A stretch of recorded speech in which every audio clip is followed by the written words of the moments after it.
आज हम डिस्कस करेंगे topic solubility from solutions of solids and liquids. For that, we have to know what is solubility. As you know, solubility is the maximum amount of solute that could be dissolved in a given amount of solvent at a particular temperature. और यही process जो होता है उसको हम dissolution बोलते हैं. आपको अब ये भी जानना होगा व्हाट इज़ क्रिस्टलाइजेशन. मीन्स कि जब हम सॉल्यूट पार्टिकल्स बहुत ज़्यादा ऐड करने लगते हैं सॉल्वेंट में तो वो उसमें डिज़ोल्व नहीं होते हैं. आखिर ऐसा क्यों होता है? बिकॉज़ जो सॉल्यूट पार्टिकल्स हैं वो सॉल्यूशन में ऑलरेडी प्रेजेंट सॉल्यूट पार्टिकल से कोलाइड करने लगते हैं, जिसकी वजह से सॉल्यूशन के जो सॉल्यूट पार्टिकल्स हैं वो सेटल डाउन होने लगते हैं और उसकी जगह पे जो हम सॉल्यूट उसमें ऐड कर रहे हैं वो आ जाते हैं. इसी प्रोसेस को कहते हैं डायनामिक इक्विलिब्रियम.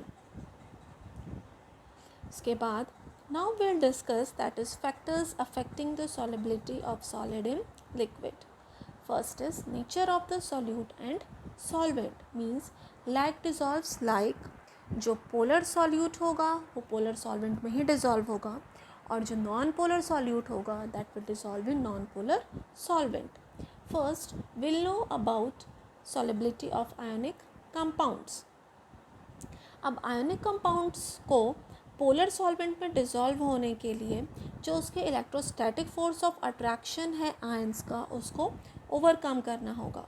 जैसे हम वाटर का एग्जांपल ले लेते हैं तो वाटर मॉलिक्यूल्स क्या करता है, वो क्रिस्टल्स के आयंस को बहुत दूर दूर खींच लेता है और जो पॉजिटिव ऑफ क्रिस्टल्स है that are attracted towards negative part of water and vice versa.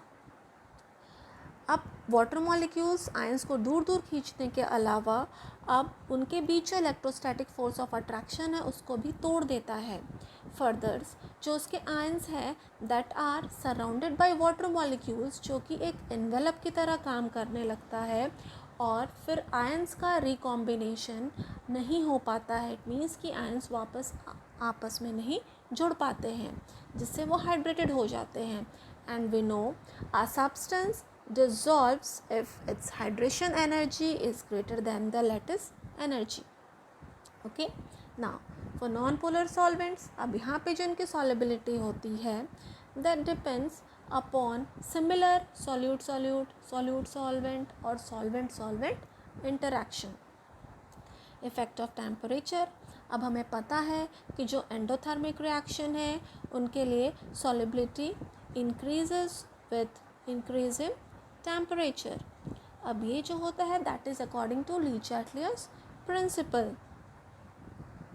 Because when temperature is increased, equilibrium will shift in a direction in which the heat is absorbed. और exothermic process के लिए solubility decrease होती है continuously with increase in temperature. But कभी कभी ऐसे cases भी आते हैं जहाँ पे solubility does not increase or decrease continuously. ऐसा होता है जब हमारे पास हाइड्रेटेड सॉल्ट होते हैं या फिर पॉलीमॉर्फिक फॉर्म्स में सॉल्ट होते हैं तो जब हम उनको हीट करते हैं तो वो एक फॉर्म से दूसरे फॉर्म में कन्वर्ट हो जाते हैं. Third is effect of pressure. अब सॉलिड और लिक्विड ऑलमोस्ट इनकम्प्रेसिबल होते हैं इसलिए प्रेशर का बहुत ज़्यादा इफ़ेक्ट नहीं पड़ता है उनकी सॉलिबिलिटी पे. अब मोस्ट इम्पॉर्टेंट टॉपिक है इसमें that is solubility of gas and liquid. Again nature of gases and the solvent. जो गैसेस सॉल्वेंट के साथ इंटरेक्शन करने में यानी रिएक्शन करने में सफल होंगे वही सॉल्वेंट उसमें अच्छे से डिज़ोल्व हो, वही सॉल्यूट या वही गैसेस उस सॉल्वेंट में अच्छे से डिज़ोल्व हो सकते हैं. जैसे gases like hydrogen, oxygen, nitrogen water में बहुत कम डिज़ोल्व होती हैं जबकि gases like CO2, HCl and NH3 वो हाईली सॉल्युबल हैं बिकॉज वो सॉल्वेंट के साथ रिएक्ट कर लेती हैं. अब next topic is effect of temperature. अब सॉलिबिलिटी जो होती है गैसेस की वो टेम्परेचर के साथ डिक्रीज़ होती है, बिकॉज जब हम उसको टेम्परेचर प्रोवाइड करते हैं तो जो गैसेस होती हैं वो एक्सपेल्ड आउट हो जाती हैं सॉल्यूशन से। उसके बाद हमारा हेनरीज लॉ आता है, जिसकी स्टेटमेंट इज़ मोस्ट इम्पॉर्टेंट। इसके अकॉर्डिंग जो पार्शियल प्रेशर होता है गैस का, वो भी उसके वेपर फेज में, वो डायरेक्टली प्रोपोर्शनल होता है of the mole fraction of the gas in the solution. इसके बहुत सारे एप्लीकेशंस और कुछ लिमिटेशंस भी हैं जो कि रियल लाइफ में काम आते हैं। सबसे पहले हमें इसे कंक्लूजन के बारे में जानना होगा कि इससे हम क्या कंक्लूड करते हैं। जो KH है वो फंक्शन है नेचर ऑफ द गैस का। जितनी ज़्यादा KH की वैल्यू हाई होगी, गैस की सॉल्युबिलिटी भी उतनी कम हो जाएगी, क्योंकि जो KH की वैल्यू है वो टेम्परेचर के साथ इंक्रीज़ होती है, और हमें पता है कि जो गैसेस की सॉल्युबिलिटी है इन अ गिवन सॉल्वेंट वो टेम्परेचर इंक्रीज़ होने के साथ डिक्रीज़ होती है। अब हम उसकी लिमिटेशंस पे आ जाते हैं। ये तभी एप्लीकेबल होगा जब गैसेस हैं वो बिहेव करेंगी आइडियली, या फिर वो कंपाउंड फॉर्मेशन में सॉल्वेंट के साथ कोई हिस्सा नहीं लेंगी। जैसे अगर हम अमोनिया गैस को वाटर में डिज़ोल्व करते हैं तो वो अमोनियम हाइड्रोक्साइड बना लेता है, वहाँ पे केमिकल रिएक्शन हो गया। अब इस केस में हेनरीज लॉ जो होगा दैट नॉट बी फॉलोड। अब इसके कुछ इम्पॉर्टेंट एप्लीकेशंस पे आ जाते हैं in the production of carbonated beverages. Like अगर हमें कार्बोनेटेड कोल्ड ड्रिंक्स जो होती हैं उसमें हमें गैस डालनी है तो उसको हम अंडर हाई प्रेशर सील करते हैं, जिसकी वजह से ज़्यादा अमाउंट ऑफ कार्बन डाइऑक्साइड हम उसमें डाल सकें। Second is deep sea diving. जो स्कूबा डाइवर्स होते हैं उनके जो बैग होते हैं ऑक्सीजन सिलेंडर्स, उसमें ऑक्सीजन के अलावा नाइट्रोजन, ऑक्सीजन और कुछ इनर्ट गैसेस भी होती हैं। ऐसा इसलिए होता है कि जब वो सी में अंदर जाते हैं तो वहाँ पे प्रेशर बहुत ज़्यादा इंक्रीज़ हो जाता है, जिसकी वजह से ऑक्सीजन और नाइट्रोजन की सॉल्युबिलिटी बढ़ने लगती है।